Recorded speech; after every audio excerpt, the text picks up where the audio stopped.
Pero tingin ko ridiculous talaga ang OT-OT. Kasi kung magaling ang magaling ang leader, magaling ang team leader, na-manage siya. Ewan ko. I could be wrong, but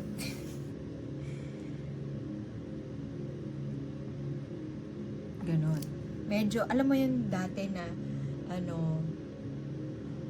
pro people yung kumpanya, suddenly ngayon, biglang, mass layoff, talaga ba?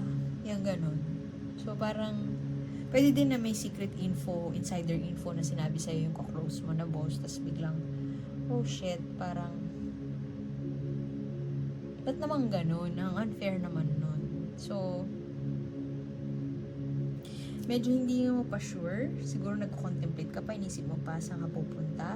Meron kang option siguro, pero hindi ka pa fully nakakapili or hindi ka pa, nasa limbo ka pa. Parang ganon.